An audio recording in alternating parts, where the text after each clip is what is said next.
All right, let's jump into one of the most important topic when it comes to treating ADHD with medications, and it's the side effects that we're talking about.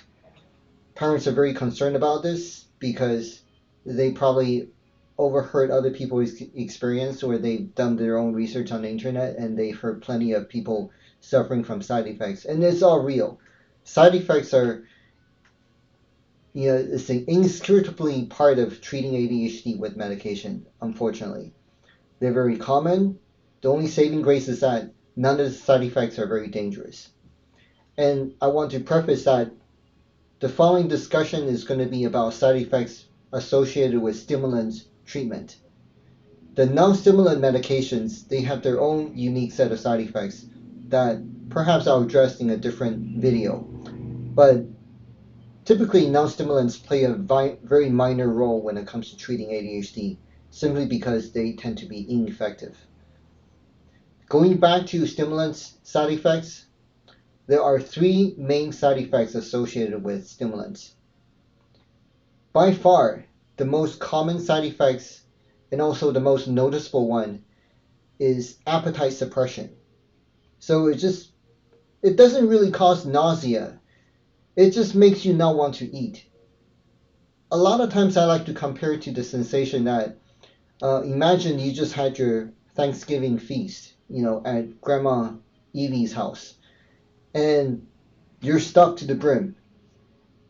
And I hope you don't want to throw up, actually, but even if someone offers you, her favorite pumpkin pie, you probably pass because you say, no, I just can't do this. I don't even find any joy in eating pumpkin pie anymore because I'm so stuffed. So that's the feeling that people get, or that's the feeling that people explain to me. They just don't feel like eating, even when they're presented with their favorite food. They push it away because they just don't, doesn't look very good.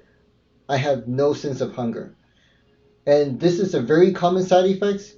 Easily, it affects more than 80% of people taking similar medications, and most of the time there are ways to minimize the side effect and try to circumvent the side effect. But unfortunately, almost everyone taking a stimulant medication will experience the side effects to some degree. And then second side effect is it may take longer to fall asleep for some people. The stimulant medications, most of the time I use a long-acting one, so they're always taken in the morning. And by bedtime, it should wear off because the duration of the medicine usually lasts between 8 to 10 hours. So if it's taking in the morning around 7 o'clock, 8 o'clock in the morning, by late afternoon, the effects should wear off. So the side effects shouldn't linger. But for some individuals with very sensitive reaction to the medicine, it may end up interfering with their sleep. So for the sleeping side effects, I would say it maybe only affects about 10 to 15% of people.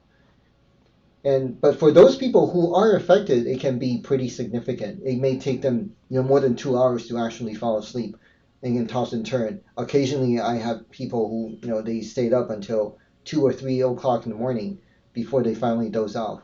And obviously, this is not good because it'll interfere with their schedule the following day. They probably will have a hard time waking up in the morning because they didn't get enough time to sleep. Fortunately, like I said, the sleeping side effects is not very common. And there's different ways to get around this too. Some people, they find success in taking melatonin to help them fall asleep more easily. And that works for some people. It's not my first choice to deal with the side effects because I just don't like to use too many medication. I even hate using one medication to treat another medication's side effect. It's not elegant. It's too much medication. I don't like to do it that way. So usually you can either switch to a different medicine, lower the dosage, or you can circumvent it by taking the medicine earlier. Maybe move it to an hour earlier. Usually if you take it by 7, try taking it by 6. And finally, the third side effect is perhaps the most annoying side effects. Again, it's not dangerous, but it can be very frustrating dealing with the side effects because it can make you more emotional when you take the medicine. What do I mean by that? For example, if your socks don't match, for example, and normally people will make a comment, someone notice, oh, you went to school with, one green sock and one orange sock, and someone say, oh yeah, you're wearing different color socks. And normally your reaction may be, oh, yeah, it's kind of funny, haha. But if you're more emotional, if the medication makes you more moody, that can make you really sad and makes you want to cry because it feels like everyone's picking on you, or it can make you very angry, so you're just really on edge and irritable and say, what? Why are you picking on me? Stop picking on me, okay? Mind your own business. You can get like that, and that's maybe very uncharacteristic of you to react that way. And when that happens, usually the person taking the medicine or their family members or people around them, you will notice it pretty easily because these are people who know them really well.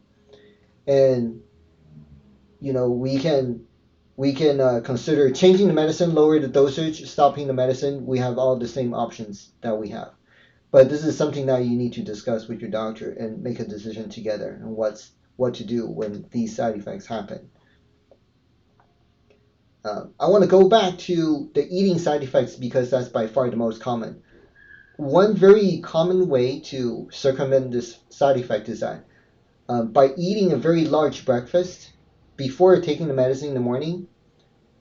So before you lose your appetite from the medicine, you can get to enjoy your breakfast really well. Make sure you have a high protein breakfast. Lunchtime, I kind of tell parents that just kind of write it off, not completely, but maybe just pack them a granola bar. Certainly don't pack them a lot of food. Don't get, 2 sandwiches or something because it'll be wasted. They'll probably trade it off with their friends or simply throw it away or bring it back, untouched. So don't expect a lot of eating during lunchtime. And the good thing is that most kids nowadays, they don't really eat lunch during lunchtime anyway. They just want to take that opportunity to socialize with their friends.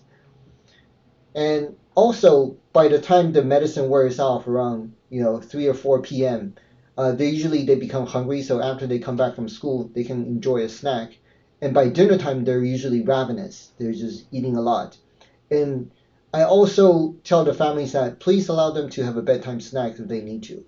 They kind of by this bedtime, their appetite has finally returned with a vengeance, and they really want to eat something. I say pick some healthy snack. I don't want them to be stuffing their mouth with junk food, but something healthy will be totally allowed. Even half an hour before bedtime.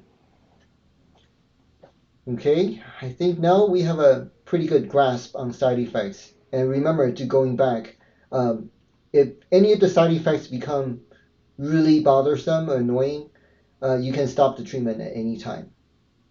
Okay? All right. Have a wonderful day. Bye bye.